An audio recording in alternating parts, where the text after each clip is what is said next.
একটা ৬ foot ৬.৫ foot লম্বা কাঠিকে মাঝামাঝি মচকাইয়া নোয়াইয়া দিলে যেমন হয়, দীর্ঘ শীর্ণ পূর্ণ চক্রবর্তীর অবস্থাও এখন তেমনই। কিন্তু ৩০ বছর পূর্বে সে এমন ছিল না। তখন সে ৩২ বছরের জোয়ান, খাড়া সোজা। লোকে বলিত মই আসছে, মই আসছে।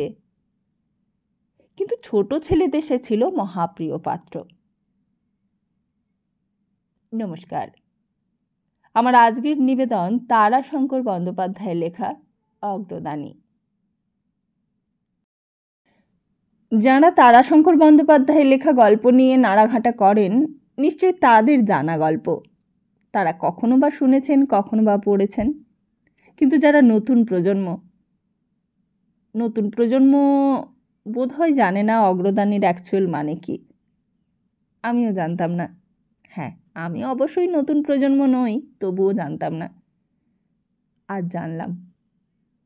তাহলে আসুন, জানা অজানা নিয়ে একখানা নতুন গল্প শুরু করি।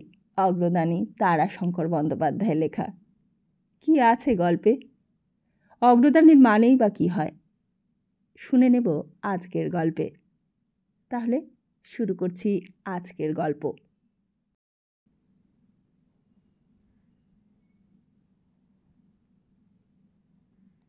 বয়স্ক ব্যক্তিদের হাসি দেখিয়া সে গম্ভীরভাবে প্রশ্ন করিত,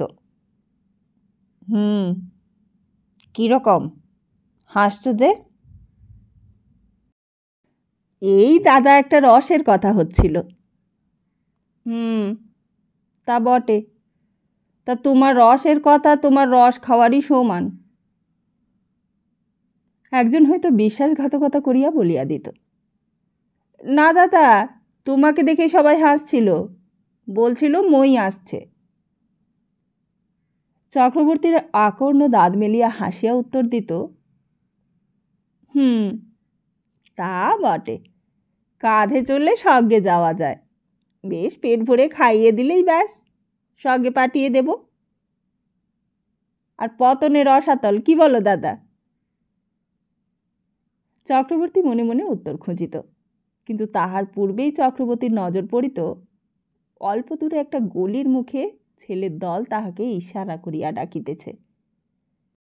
চক্রবর্তীর আর উত্তর দেয়া হইত না।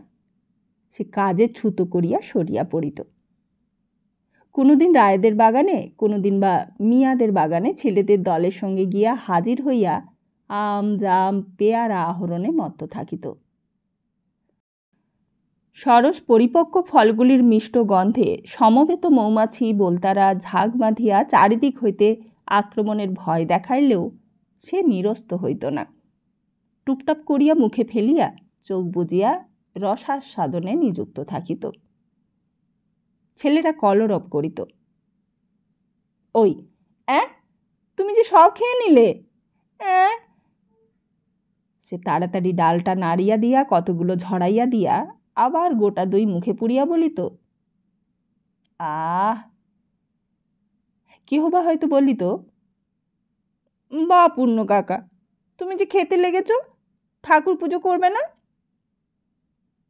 পূর্ণ উত্তর দিত, ফল ফল, ভাত মুড়ি তো নয়, ফল ফল।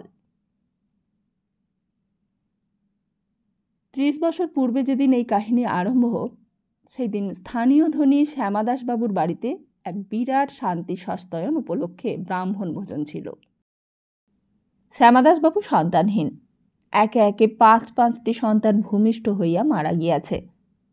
ইহার পূর্বে বহু অনুষ্ঠান হইয়া গিয়াছে, কিন্তু কোনো ফল হয় নাই। এইবার শ্যামাদাসবাবু বিবাহ করিতে উদ্যত হইয়াছিলেন, কিন্তু স্ত্রী শিবরানী সজল চক্ষে অনুরোধ করিল, আর কিছুদিন অপেক্ষা করে দেখো, তারপর আমি আর বারণ করব না, নিজে আমি তোমার বিয়ে দিয়ে দেব। শিবরানী তখন আবার সন্তান সম্ভবা। শ্যামাদাসবাবু সেই অনুরোধ রক্ষা করিলেন। আর শুধু তাই নয়, এবার তিনি এমন ধারা ব্যবস্থা করিলেন যে সেই ব্যবস্থা যদি নিষ্ফল হয় তবে যেন শিবরানীর পুনরায় অনুরোধের উপায় আর না থাকে। কাশী বৈদ্যনাথ, তারকেশ্বর এবং স্বগৃহে একসঙ্গে সস্তায়ন আরম্ভ হইল। সস্তায়ন বলিলে ঠিক বলা হয় না, পুত্রষ্টিযোগ্যই বোধহয় বলা উচিত। ব্রাহ্মণ ভোজনের আয়োজন বিপুল। শ্যামাদাসবাবু গলবস্ত্র হইয়া প্রতি পংক্তির প্রত্যেক ব্রাহ্মণটির নিকট গিয়া দেখিতেছিলেন কি নাই কি চাই। একপাশে পূর্ণ চক্রবর্তীও বসিয়া গিয়াছে, সঙ্গে তাহার 3 ছেলে, কিন্তু পাতা অধিকার করিয়া আছে 5টি। বাড়তি পাতাটিতে অন্ন ব্যঞ্জন মাছ স্তূপকৃত হইয়া আছে বলিলেও অত্যুক্তি হয় না। পাতাটি তাহার ছাদা, তাহার নাকি এটাতে দাবি আছে। সেই শ্যামাদাসবাবুর প্রতিনিধি হইয়া ব্রাহ্মণ দিগকে নিমন্ত্রণ জানাইয়া আসিয়াছে, আবার আহারের সময়ও আহ্বান জানাইয়া আসিয়াছে। তাহারই পারিশ্রমিক এটা। শুধু শ্যামাদাসবাবুর বাড়িতে এবং এই ক্ষেত্র বিশেষটিতে এটা নয়, এই কাজটি তাহার যেন নির্দিষ্ট কাজ। এখানে পঞ্চগ্রামের মধ্যে যেখানে যে বাড়িতেই হোক এবং যত সামান্য আয়োজনের ব্রাহ্মণ ভোজন হোক না কেন, পূর্ণ চক্রবর্তী আপনি সেখানে গিয়া হাজির হয়। হাঁটু পর্যন্ত কোনোরূপে ঢাকে এমনি বহরে তাহার পোশাকি কাপড়খানি পরিয়া এবং বাপ পিতামহের আমলে রেশমের একখানি কালি নামাবলী গায়ে দিয়া হাজির হইয়া বলে, তা কর্তা কই গো, নেমন্তন্ন কিরকম হবে একবার বলে দেন। ও মাছগুলো বেশ তেল তুলে থেকছে যে, হুই হুই হুই নিয়েছিল এক্ষুনি চিলে। চিলটা উড়িতেছিল আকাশের গায়ে। পূর্ণ চক্রবর্তী সেটাকে তাড়াইয়া গৃহস্থের হিতাকাঙ্ক্ষীর পরিচয় দেয়। দুর্দান্ত শীতের গভীর রাত্রে পর্যন্ত গ্রাম হইতে গ্রামান্তরে ফিরিয়া সে সকলকে নিমন্ত্রণ করিয়া ফেরে। প্রচণ্ড গ্রীষ্মের দ্বিপ্রহরেও আহারের আহ্বান জানাইতে চক্রবর্তী ছেঁড়া চটি পায়ে মাথায় ভিজা গামছাখানি চাপাইয়া কর্তব্য সারিয়া আসে। সেই কর্মের বিনিময়ে এটি তাহার পারিশ্রমিক। সে যাক। শ্যামদাসবাবু আসিয়া পূর্ণকে বলিলেন, আর কয়েকখানা মাছ দিক চক্রবর্তীকে। চক্রবর্তী তখন খান বিশেক মাছ খাওয়া শেষ হইয়া গিয়াছে। সে একটা মাছের কাঁটা চুষিতেছিল, বলিল, গে না, মিষ্টি টিষ্টি আবার আছে তো, হরে ময়রা রসের কড়াইয়ে ইয়া বড় বড় ছানা বড়া ভাসছে, আমি দেখে এসেছি। শ্যামদাসবাবু বলিলেন, সে তো হবেই, তা একটা মাছের মুড়ো। পূর্ণ পাতাখানা পরিষ্কার করিতে করিতে বলিল, ছোট দেখে। মাছের মুড়োটা শেষ করিতে করিতে ওই পাশে তখন মিষ্টি আসিয়া পড়িল। চক্রবর্তী ছেলেদের বলিল, বেশ করে পাতা পরিষ্কার কর, নইলে নোনতা ঝোল লেগে খারাপ লাগবে খেতে। তুই যে কিছুই খেতে পারলি না রে, মাছ শুদ্ধ পড়ে আছে বলিয়া ছোট ছেলেটার পাতার আধখানা মাছও সে নিজের পাতে উঠাইয়া লইল। মাছখানা শেষ করিয়া সে গলাটা উঁচু করিয়া মিষ্টি পরিবেশনের দিকে চাহিয়া রহিল। মধ্যে মধ্যে হাঁকিতেছিল, এইদিকে এইদিকে। ওপাশে সকলে তাহাকে দেখিয়া চোখ টেপাটেপি করিয়া হাসিতেছিল। একজন বলিল, চোখ দুটো দেখো দেখো দেখো, চোখ দুটো যেন চোখ দিয়ে গিলছে। আমি তো ভাই কখনো ওর পাশে খেতে বসি না। কি দৃষ্টি। ততক্ষণে মিষ্টান্ন চক্রবর্তীর পাতার সম্মুখে গিয়া হাজির হইয়াছে। চক্রবর্তী মিষ্টান্ন পরিবেশকের সহিত ঝগড়া আরম্ভ করিয়া দিল। ছাদার পাতে আমি 8টা মিষ্টি পাব। বাহ, সে তো 4টে করে মিষ্টি পান মশায়। সে 2টো করে যদি পাতে পড়ে তবে 4টে, আর 4টে যখন পাতে পড়েছে তখন 8টা পাবো না? বাহ। শ্যামাদাসবাবু আসিয়া বলিলেন, 16টা দাও ওর ছাদার পাতে। ভদ্রলোক বিনা মাইনেতে নিমন্ত্রণ করে আসেন। দাও দাও দাও, 16টা দাও। পূর্ণ চক্রবর্তী আঁচল খুলিতে খুলিতে বলিল, আঁচলে দাও, আমার আঁচলে দাও। শ্যামাদাসবাবু বলিলেন, চক্রবর্তী, কাল সকালে একবার আসবে কেমন? এখানে এসে জল খাবে। যে আগে, তা আসব। ওপাশ হইতে কে বলিল, চক্রবর্তী, বাবুকে ধরে পড়ে তুমি বিদূষক হয়ে যাও, ওই আগেকার রাজাদের যেমন বিদূষক থাকতো। চক্রবর্তী গামছার ছাঁদার পাতাটা বাঁধিতে বাঁধিতে বলিল, তা তোমার হলে তো ভালোই হয়। আর তোমার? ব্রাহ্মণের আবার লজ্জা কি? রাজা জমিদারের বিদূষক হয়ে যদি ভালো মন্দটা। বলিতে বলিতে সে হাসিয়া উঠিল। বাড়িতে আসিয়া ছাদা বাঁধা গামছাটা বড় ছেলের হাতে দিয়া চক্রবর্তী বলিল, যা বাড়িতে দিকে যা। ছেলেটা গামছা হাতে লইতেই মেজো মেয়েটা বলিল, মিষ্টিগুলো? সে আমি নিয়ে যাচ্ছি, যা। তুমি লুকিয়ে রাখবে? 16টা মিষ্টি কিন্তু গুনে নেব। হ্যাঁ। আরে আরে, কি বলে? 16টা কোথায় রে বাপু? দিলে তো মাত্র 8টা, তাও কত ঝগড়া করে। মা, মা, দেখো বাবা মিষ্টিগুলো লুকিয়ে রেখেছে। হ্যাঁ। চক্রবর্তী গৃহিণী যাহাকে বলে রূপসী, দারিদ্র্যের শতমুখী আক্রমণেও সেই রূপকে জীর্ণ করিতে পারে নাই।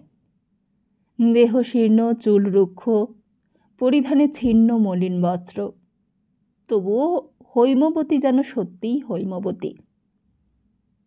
কাঞ্চননিব দেহবর্ণ দেখিয়া সোনার প্রতিমা বলিতে ইচ্ছা করে। চোখ দুইটি আয়ত সুন্দর, কিন্তু দৃষ্টি তাহার নিষ্ঠুর মায়াহীন।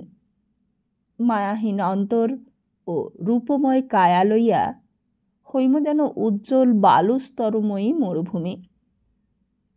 প্রভাতের পর হইতেই দিবসের অগ্রগতির সঙ্গে সঙ্গে মরুর মতোই প্রখর হইতে প্রখরতর হইয়া ওঠে।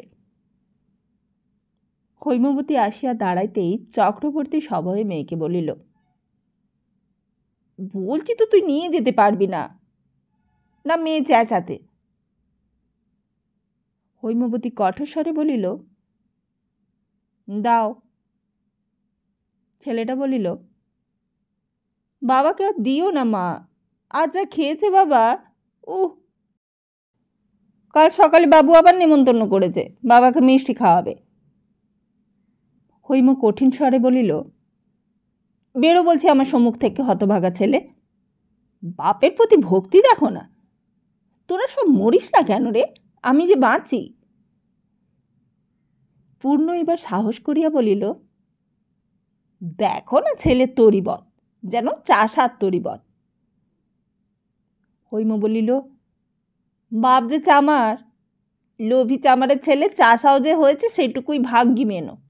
লেখাপড়া শেখাবার পয়সা নেই, রোগে ওষুধ নেই, গায়ে জামা নেই, তবু মরে না ওরা। রাক্ষসের ঝাড়, অখণ্ড পেরমাই। চক্রবর্তী চুপ করিয়া রহিল। হৈম যেন আগুন ছড়াইতে ছড়াইতে চলিয়া গেল। চক্রবর্তী ছেলেটাকে বলিল, দেখ দেখি রে, এক টুকরো হত্তকি কিংবা সুপুরি, এক কুচি যদি পাস, তোর মার কাছে যেন আবার চাস নে বাবা। সন্ধ্যার পর চক্রবর্তী হৈমের কাছে বসিয়া ক্রমাগত তাহার তোষামত করিতে আরম্ভ করিল। হৈম কোলে ছেলেটাকে ঘুম পাড়াইতেছিল। চক্রবর্তী এবং ছেলেরা আজ নিমন্ত্রণ খাইয়াছে। রাত্রে আর রান্নার হাঙ্গাম নাই। যে ছান্দাটা আসিয়াছে তাহাতে হৈম আর কোলের ছেলেটারও চলিয়া গিয়াছে। বহু তোষামদেও হৈম যেন তেমন প্রসন্ন হইল না। অন্তত চক্রবর্তীর তাহা মনে হইল। সে মনির কথা বলিতে সাহস পাইল না। তাহার একান্ত ইচ্ছা যে রাত্রে কয়েকটা ছানা বড়া খাইছে। তাহার তৃপ্তি হয় নাই। বুকের মধ্যে লালসা ক্রমবর্ধমান বহ্নি শিখার মতো জ্বলিতেছে। ধীরে ধীরে হৈমবতী ঘুমাইয়া পড়িল। শীর্ণ দুর্বল দেহ, তাহার উপর আবার সে সন্তান সম্ভবা। সন্ধ্যার পর শরীর যেন ভাঙিয়া পড়ে। চক্রবর্তী হৈমের দিকে ভালো করিয়া চাহিয়া দেখিল। হ্যাঁ, হৈমি ঘুমাইতেছে। চক্রবর্তী আরও কিছুক্ষণ অপেক্ষা করিয়া হৈমীর আঁচল হইতে দড়ি বাঁধা কয়েকটা চাবির গোছা খুলিয়া ধীরে ধীরে বাহির হইয়া গেল। পরদিন প্রভাতে উঠিয়া ছেলেরা নাচিতে নাচিতে চিৎকার করিতে আরম্ভ করিল, ছানা বড়া খাব। বড় ছেলেটা ঘুরঘুর করিয়া বারবার মার কাছে আসিয়া বলিতেছিল, আমাকে কিন্তু একটা গোটা দিতে হবে মা। হৈম বিরক্ত হইয়া বলিল, সবগুলো বের করে দিচ্ছি, একটা কেন? সে চাবি খুলিয়া ঘরে ঢুকিয়াই একটা রূঢ় বিস্ময়ের আঘাতে স্তব্ধ ও নিশ্চল হইয়া দাঁড়াইয়া রহিল। যে শিকাতে মিষ্টিগুলো ঝুলানো ছিল সেটা কিসে কাটিয়া ফেলিয়াছে, মিষ্টান্নগুলি অধিকাংশই কিসে খাইয়া গিয়াছে, মাত্র গোটা ৩-৪ মেঝের উপর পড়িয়া আছে। তাও সেগুলো রসহীন শুষ্ক, নিঃশেষে রস শোষণ করিয়া লইয়া ছাড়িয়াছে। ছেঁড়া শিকলটাকে সে একেবারে তুলিয়া ধরিয়া দেখিল, কাটা না, টানিয়া যেন কিসে ছিঁড়িয়াছে। অতি নিষ্ঠুর কঠিন হাসি তাহার মুখে ফুটিয়া উঠিল। বাবু বলিলেন, গিন্নির একান্ত ইচ্ছে যে তুমি এইবার তার আঁতুর দৌড়ে থাকবে। এখানকার প্রচলিত প্রথায় সুতিকা গৃহের দুয়ারের সম্মুখে রাত্রে ব্রাহ্মণ রাখিতে হয়। চক্রবর্তী সন্তানদের মধ্যে সবকটি জীবিত ছিল। চক্রবর্তী গৃহিণীর নিখুঁত প্রসূতি, তাহার সুতিকা গৃহের দুয়ারে চক্রবর্তী শুইয়া থাকে, তাই শিবরানী এইবার এই ইচ্ছা প্রকাশ করিয়াছে। কল্যাণের এমনই সহস্র খুঁটিনাটি লইয়া সে অহরহ ব্যস্ত। শ্যামাদাসবাবুও তাহার কোনো ইচ্ছা অপূর্ণ রাখিবেন না। চক্রবর্তী বলিল, হ্যাঁ, তা আগে। একজন মশাই বলিয়া উঠিল, তা না, কিছু নেই চক্রবর্তী, দিব্যি এখানে এসে রাজভোগ খাবে, ইয়া পুরো বিছানা, তোফা ভরা পেটে, বুঝেছ? বলিয়া সে ঘর ঘর করিয়া নাক ডাকাইয়া ফেলিল। আহার ও আরামের বর্ণনায় পুলকিত চক্রবর্তী হাসিয়া ফেলিয়া বলিল, তা হুজুর যখন বলছেন তখন না পারলে আর হবে কেন? শ্যামাদাসবাবু বলিলেন, তুমি বসো, আমি জল খেয়ে আসছি, তোমারও জল খাবারটা আসছে। বলিয়াই তিনি পাশের ঘরে চলিয়া গেলেন। একজন চাকর একখানা আসন পাতিয়া দিয়া মিষ্টান্ন পরিপূর্ণ একখানা থালা নামাইয়া দিল। একজন বলিল, খাও চক্রবর্তী। তা একটু জল, হাতটা ধুয়ে ফেলতে হবে। আর একজন পরিষদ বলিল, গঙ্গা গঙ্গা বলে বসে পড়ো চক্রবর্তী, অপবিত্র পবিত্র বা ওই ওং বিষ্ণু স্মরণ করলে ব্যাস শুদ্ধ, বসে পড়ো। গ্লাসের জলেই একটা কুলকুতা করিয়া খানিকটা হাতে বুলাইয়া লইয়া চক্রবর্তী লোলুপভাবে থালার সম্মুখে বসিয়া পড়িল। পাশের ঘরে জলযোগ শেষ করিয়া আসিয়া শ্যামাদাসবাবু বলিলেন, পেট ভরল চক্রবর্তী? চক্রবর্তীর মুখে তখন গোটা ছানা বড়া। একজন বলিয়া উঠিল, আগে কথা বলবার অবসর নেই চক্রবর্তীর এখন। সেটা শেষ করিয়া চক্রবর্তী বলিল, আগে পরিপূর্ণ, তিল ধরবারও জায়গা নেই পেটে। সে উঠিয়া পড়িল। শ্যামাদাসবাবু বলিলেন, তোমার কল্যাণে যদি মনস্কামনা আমার সিদ্ধ হয় চক্রবর্তী, তবে 10 বিঘে জমি আমি তোমায় দেব, আর আজীবন তুমি সিংহবাহিনীর একটা প্রসাদ পাবে। তাহলে তোমার কথা পাকা, কেমন? সিংহবাহিনীর প্রসাদ কল্পনা করিয়া চক্রবর্তী পুলকিত হইয়া উঠিল। সিংহবাহিনীর ভোগের প্রসাদ, সে যে রাজভোগ। তা পাকা বই কি হুজুরের। কথা অর্ধ সমাপ্ত রাখিয়া সে বলিয়া উঠিল, দেখো দেখি, ও হে, কই দেখি। চোখ তাহার যেন জল করিয়া উঠিল। খানসামাটা শ্যামাদাসবাবুর উচ্ছিষ্ট জল খাবারের থালাটা লইয়া সম্মুখ দিয়া পার হইয়া যাইতেছিল। একটা অভুক্ত ক্ষীরের সন্দেশ ও মালপোয়া থালাটার ওপর পড়িয়াছিল। চক্রবর্তীর লোলুপতা আখসাদ যেন সাপের মতো বিবর হইতে ফনা বিস্তার করিয়া বাহির হইয়া বিষ উদ্গার করিল। চক্রবর্তী স্থান কাল সমস্ত ভুলিয়া বলিয়া উঠিল, দেখি দেখি, ওহে দেখি। শ্যামাদাসবাবু হাহা করিয়া উঠিলেন, করো কি এটো, ওটা এটো, নতুন এনে দিক। চক্রবর্তী তখন থালাটা টানিয়া লইয়াছে। ক্ষীরের সন্দেশটা মুখে পুড়িয়া বলিল, আগে রাজার প্রসাদ। আর সে বলিতে পারিল না। আপনার অন্যায়টা মুহূর্তে তাহার বোধগম্য হইয়া উঠিয়াছে, কিন্তু আর উপায় ছিল না। বাকিটাও আর ফেলিয়া রাখা চলে না। লজ্জায় মাথা হেঁট করিয়া সেইটাও কোনরূপে গলান্ধকরণ করিয়া তাড়াতাড়ি কাজের ছুতো করিয়া সে পালাইয়া আসিল। বাড়িতে তখন মরুতে ঝড় বহিতেছে। হৈম মূর্ছিত হইয়া পড়িয়াছে। ছোট ছেলেগুলো কাঁদিতেছে। বড়টা যেন কোথায় পলাইয়াছে। মেজ মেয়েটা কাঁদিতে কাঁদিতে বলিল, মিষ্টিগুলো কিসে খেয়ে গিয়েছে, তাই দাদা ঝগড়া করে মাকে মেরে পালালো। মা পড়ে গিয়ে। কথার শেষাংশ তাহার কান্নায় ঢাকিয়া গেল। চক্রবর্তীর চোখে জল আসিয়া পড়িল। জলের ঘটি ও পাখা লইয়া সে হৈমীর পাশে বসিয়া শুশ্রূষা করিতে করিতে সতৃষ্ণ দৃষ্টিতে হৈমীর মুখের দিকে চাহিয়া রহিল। চেতনা হইতেই হৈমী স্বামীকে দেখিয়া বলিয়া উঠিল, ছি ছি ছি, তোমাকে কি বলবো আমি, ছি। চক্রবর্তী হৈমীর পা জড়াইয়া ধরিয়া কি বলিতে গেল, কিন্তু হৈমী চিৎকার করিয়া উঠিল, মাথা ঠুকে মরবো আমি, ছাড়ো পা, ছাড়ো। সমস্ত দিন হৈমী নির্জীবের মতো পড়িয়া রহিল। সন্ধ্যার দিকে সে সুস্থ হইয়া উঠিলে চক্রবর্তী সমস্ত কথা বলিয়া কহিল, তোমার বলছো, তোমারও ওই সময়ে? তা না হয় কাল বলে দেব যে আমি পারবো না। হৈম চিৎকার করিয়া উঠিল, না না না, মরুক মরুক, হয়ে এইবার মরুক, আমি খালাস পাবো। জমি পেলে অন্যগুলো তো বাঁচবে। শ্রাবণ মাসের প্রথম সপ্তাহে সেদিন সন্ধ্যায় শ্যামাদাসবাবুর লোক আসিয়া চক্রবর্তীকে ডাকিল, আপনি চলুন, গিন্নিমায়ের প্রসব বেদনা উঠেছে। চক্রবর্তী বিব্রত হইয়া উঠিল। হৈমীরও শরীরটা আজ যেন কেমন করিতেছে। হৈমী বলিল, তুমি যাও।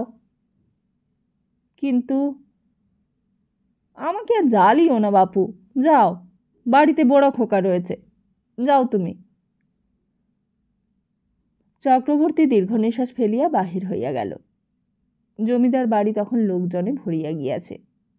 শ্যামাদাসবাবু বলিলেন, এসো এসো চক্রবর্তী, এসো, আমি বড়ই ব্যস্ত এখন, তুমি রান্নাবাড়িতে গিয়ে খাওয়া দাওয়াটা সেরে নিও। চক্রবর্তী সটান গিয়ে তখনই রান্নাশালে উঠিল। ঠাকুর, কি রান্না হয়েছে আজ? বাহ, খুশবুই তো খুব উঠেছে। কি হে, ওটা মাছের কালিয়া না, নাকি মাংস? মাংস। আজ মায়ের পুজো দিয়ে বলি দেওয়া হয়েছে কি না? তা তোমার রান্নাও খুব ভালো, তার উপর আবার তোমার বাদলার দিন। তা কত দূর? বলি দেরি কত?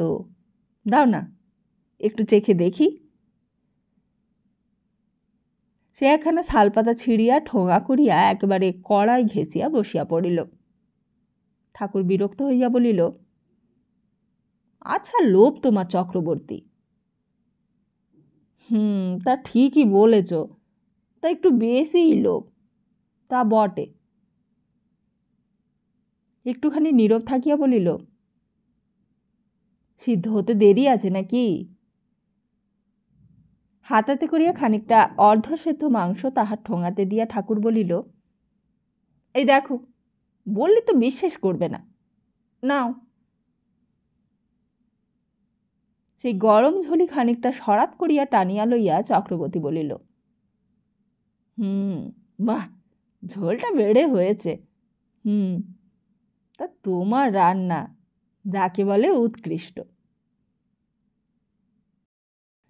ঠাকুর আপন মনেই কাজ করিতেছিল, সে কোনো উত্তর দিলে না। চক্রবর্তী বলিল, তা তোমার এই চাকলায় তোমার জুড়ি দেখলাম না, মাংসটা এখনো সেদ্ধ হয়নি, তবে তোমার কি খাওয়া চলছে?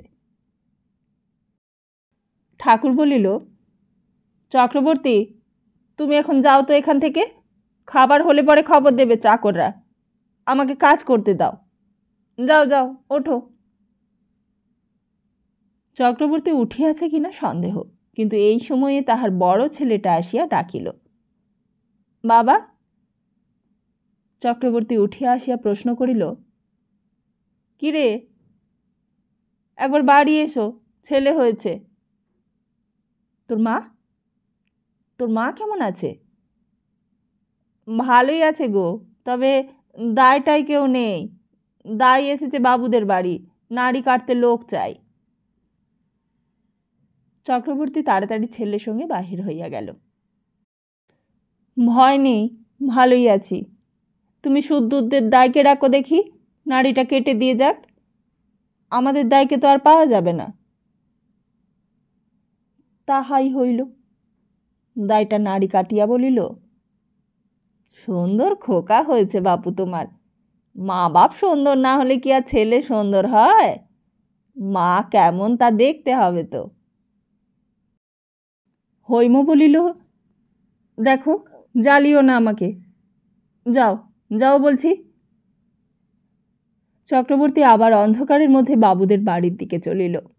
মধ্যরাত্রে জমিদার বাড়ির শঙ্খধ্বনিতে মুখরিত হইয়া উঠিল। শিবরানী একটি পুত্র সন্তান প্রসব করিয়াছে। পূর্ব হইতে ডাক্তার আসিয়া উপস্থিত ছিল। সেই যতদূর সম্ভব সাবধানতা অবলম্বন করিয়া নাড়ি কাটিল। গরম জলে শিশুর শরীরের ক্লেদাদি ধুইয়া মুছিয়া দায়ের কোলে শিশুটিকে সমর্পণ করিয়া সে যখন বিদায় হইল, তখন রাত্রি প্রায় শেষ হইয়াছে। প্রভাতে চক্রবর্তী বাড়ি আসিতেই হৈমী বলিল, ওগো, ছেলেটার ভোর রাত্রে যেন জ্বর হয়েছে বলে মনে হচ্ছে। চক্রবর্তী চমকিয়া উঠিল, বলিল, তা? অবশেষে অনুযোগ করিয়া বলিল, বললাম তখন যাব না আমি, তা তুমি তো একেবারে রেগে আগুন হয়ে উঠলে। কিসে যে কি হয়। হৈমী বলিল, ও কিছু না, আপনি সেরে যাবে। এখন পাওয়াটাকে সাবু কি দুধ যদি একটু পাও দেখো দেখি। আমাকে কাটলেও তো এক ফোঁটা দুধ বেরোবে না। পয়সা ছিল না। চক্রবর্তী পাতকৃত সারিয়া বাবুদের বাড়ির দিকেই চলিল দুধের জন্য। কাছারি বাড়িতে ঘটি হাতে দাঁড়াইয়া সে বাবুকে খুঁজিতেছিল। বাবু ছিল না। লোকজন সব ব্যস্ত সমস্ত হইয়া চলাফেরা করিতেছে। কেহ চক্রবর্তীকে লক্ষ্যই করিল না। খানসামাটা বাড়ির ভেতর হইতে বাহির হইয়া কোথায় যাইতেছিল। সে চক্রবর্তীকে লক্ষ্য করিয়া বলিল, আজ আর পেশাদ টেশাদ মিলবে না ঠাকুর, বাড়ি যাও যাও। চক্রবর্তী ম্লান মুখে ধীরে ধীরে বারান্দা হইতে নামিয়া আসিল। একজন নিম্ন শ্রেণীর ভৃত্য একটা আড়াল দেখিয়া বসিয়া তামাক টানিতেছিল। চক্রবর্তী তাহাকেই জিজ্ঞাসা করিল, হ্যাঁ বাবা, ছেলের জন্য গায়ে দেওয়া হয়নি? সে উত্তর দিল, কেন ঠাকুর, ধার শাখাবে নাকি? আচ্ছা পেটুক ঠাকুর যা হোক। না, গায়ে দেওয়া হয়নি। বাড়িতে ছেলের অসুখ, ওসব এখন হবেও না, যাও।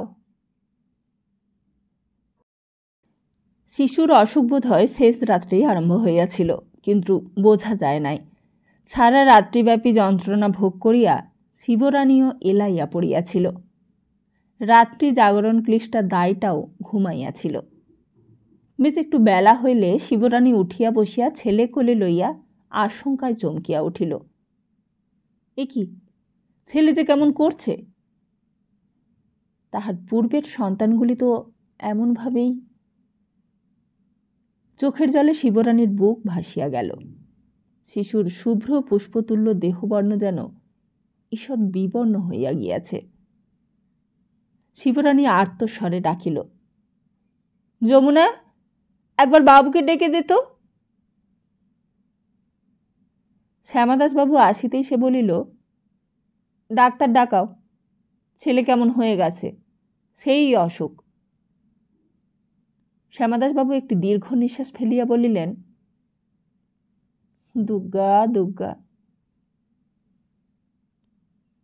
কিন্তু সঙ্গে সঙ্গে তিনি ডাক্তার আনিতে পাঠাইলেন।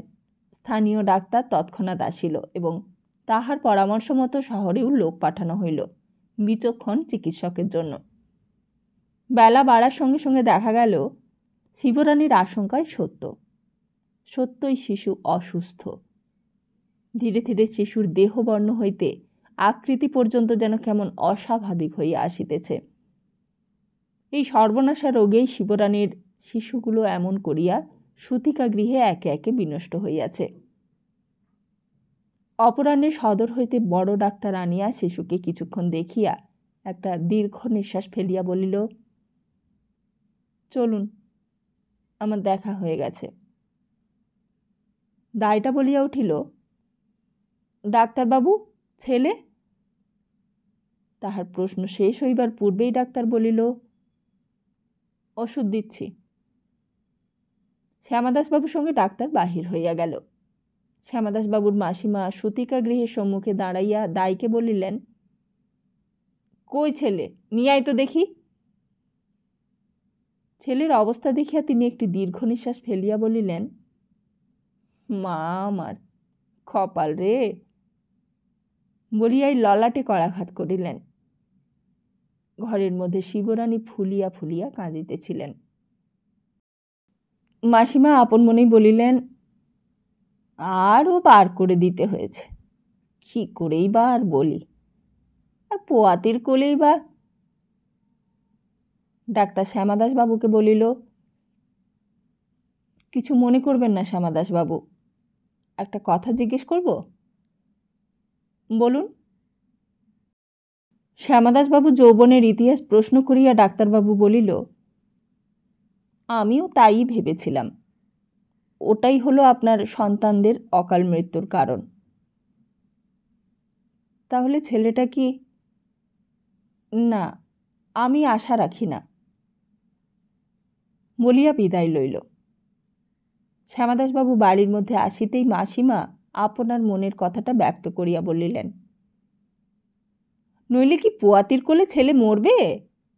সে যে দারুণ দোষ হবে বাবা, আচার আচরণগুলো তো মানতে হবে।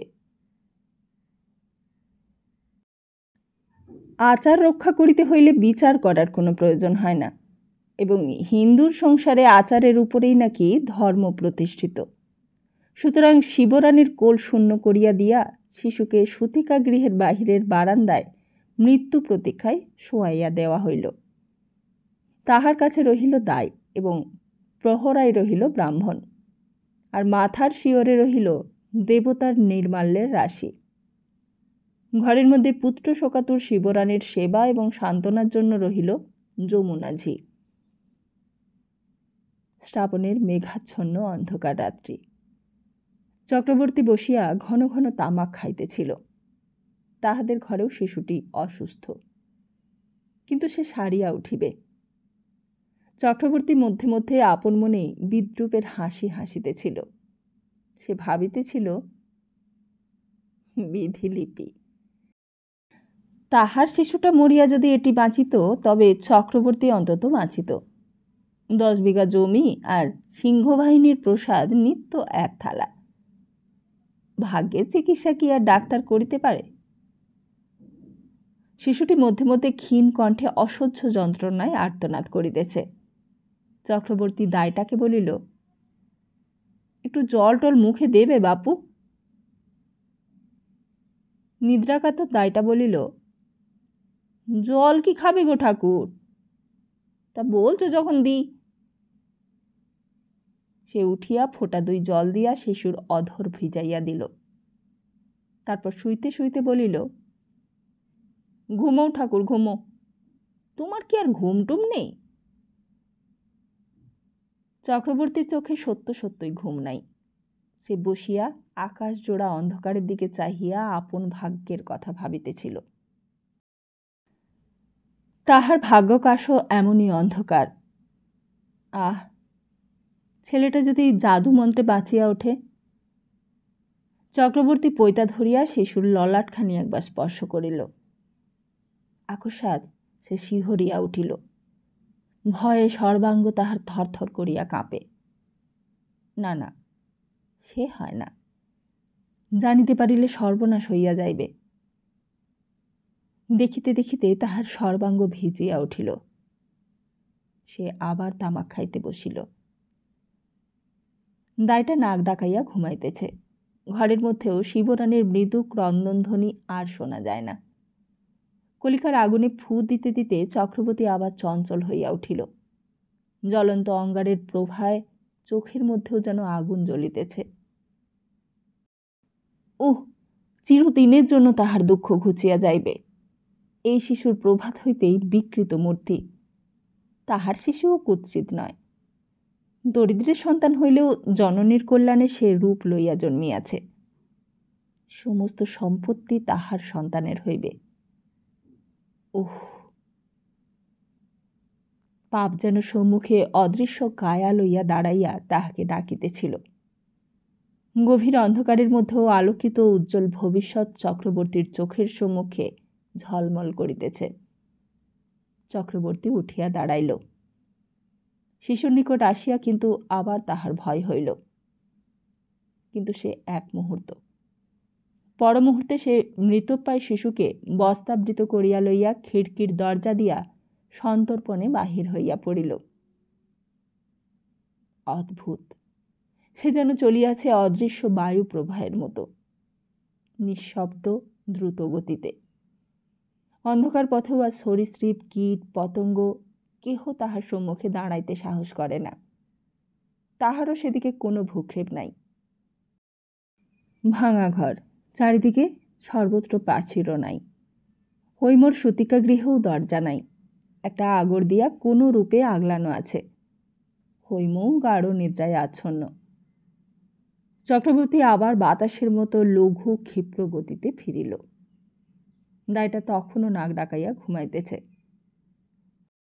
রোগগ্রস্ত শিশু, কিন্তু মৃত্যু রোগগ্রস্ত নয়। সে থাকিতে থাকিতে অপেক্ষাকৃত সবল ক্রন্দনে আপনার অভিযোগ জানাইল। দায়টার কিন্তু ঘুম ভাঙিল না। চক্রবর্তী ঘুমের ভান করিয়া কাঠ মারিয়া পড়িয়া রহিল। শিশু আবার কাঁদিল। ঘরের মধ্যে শিবরানীর অস্ফুষ্ট ক্রন্দন এইবার যেন শোনা গেল। শিশুটা আবার কাঁদিয়া উঠিল।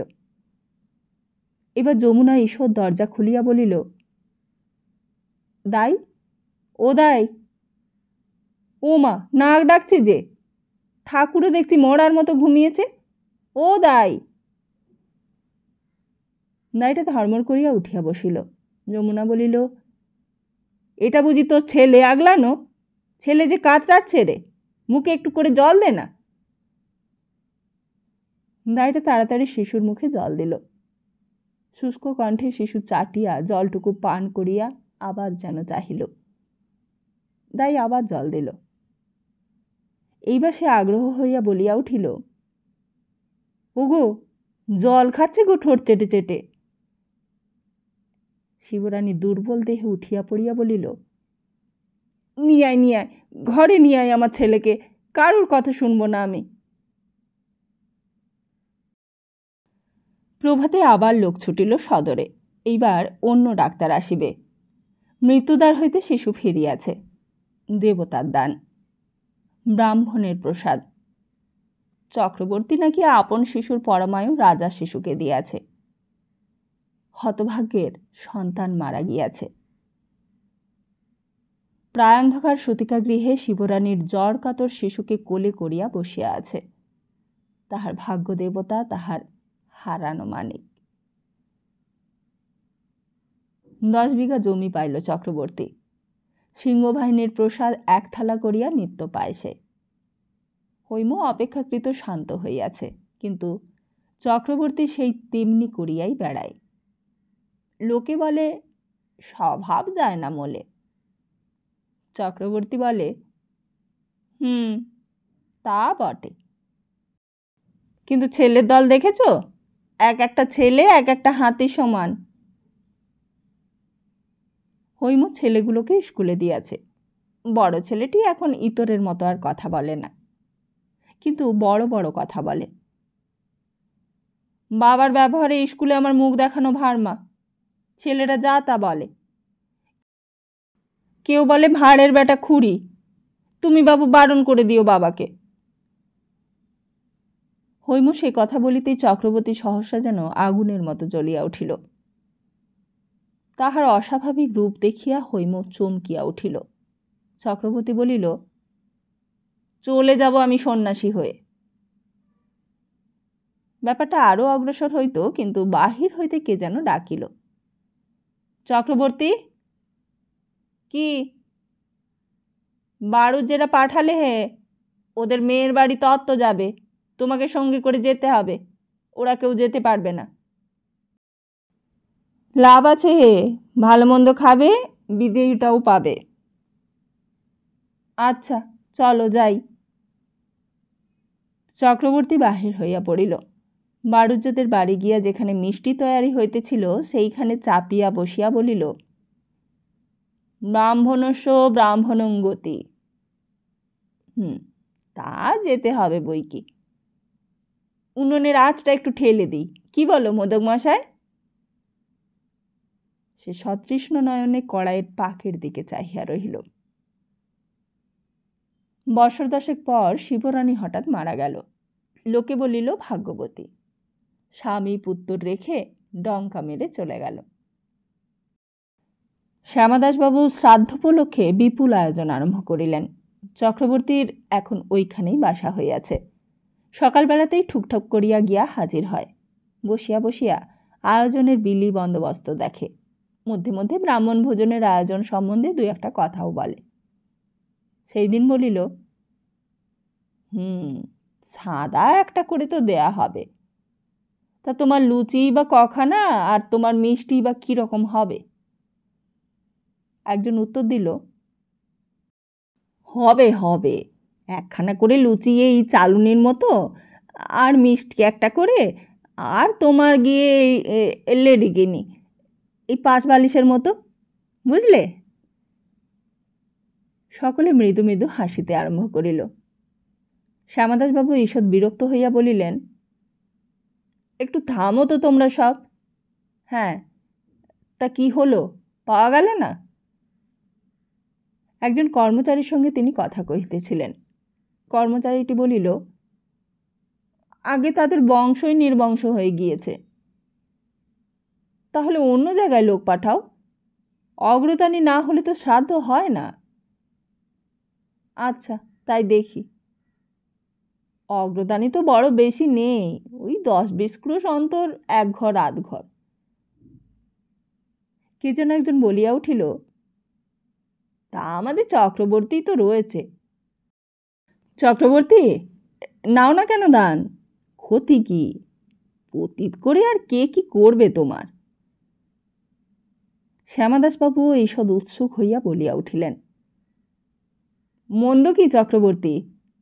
শুধু দান সামগ্রী নয়, ভূসম্পত্তিও কিছু পাবে। 25 বিঘে জমি দেব আমি, আর তুমি যদি রাজি হও তবে বছরে 50 টাকা জমিদারি সম্পত্তির মুনাফা দেব। দেখো। বলিয়াই তিনি এদিক ওদিক চাহিয়া চাকরকে ডাকিলেন, ওরে চক্রবর্তীকে জলখাবার এনে দে, কলকাতার মিষ্টি কি আছে নিয়ে আয়। শ্রাদ্ধের দিন সকলে দেখিল শ্যামাদাসবাবুর বংশধর শিবরানী শ্রাদ্ধ করিতেছে, আর তাহার সম্মুখে অগ্রদান গ্রহণ করিবার জন্য দীর্ঘ হস্ত প্রসারিত করিয়া বসিয়া আছে পূর্ণ চক্রবর্তী। তারপর গোশালায় বসিয়া তাহারই হাত হইতে গ্রহণ করিয়া চক্রবর্তী গোগ্রাসে পিণ্ড ভোজন করিল। গল্পটির এখানেই শেষ, কিন্তু চক্রবর্তীর কাহিনী এইখানে শেষ নয়, যেটুকু না বলিলে অসম্পূর্ণ থাকিয়া যাইবে।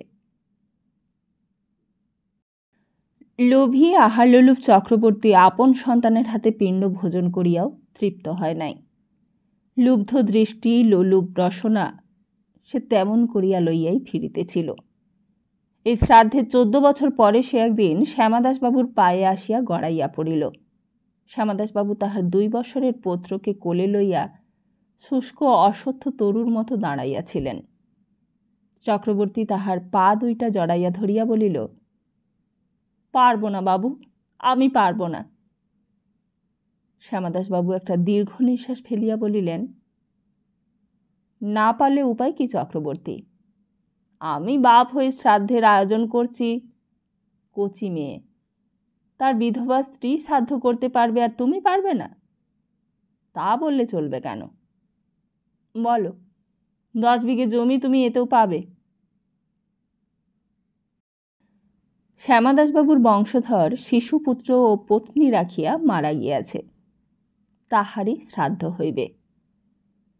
চক্রবর্তী নিরুপায় হইয়া চলিয়া আসিল। শ্রাদ্ধের দিন গোশালায় বসিয়া বিধবা বধূ পিণ্ডপাত্র চক্রবর্তীর হাতে তুলিয়া দিল।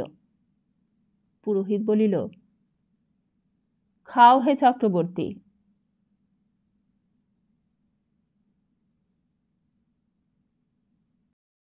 তাহলে কেমন লাগলো বলুন? হ্যাঁ, আর যারা অগ্রদানীর মানে জানেন না, অগ্রদানী হচ্ছে এক বিশেষ ধরনের দরিদ্র ব্রাহ্মণ, যারা মৃত ব্যক্তির শ্রাদ্ধ অনুষ্ঠানে প্রেত মানে মৃত আত্মার উদ্দেশ্যে যা খাবার এবং অন্যান্য দান সামগ্রী দেয়া হয় সেটা তারা গ্রহণ করে তার হয়ে। এই প্রথাটি মৃত ব্যক্তির আত্মার শান্তি কামনার অংশ হিসেবে বিবেচনা করা হয়। নমস্কার, ভালো থাকুন।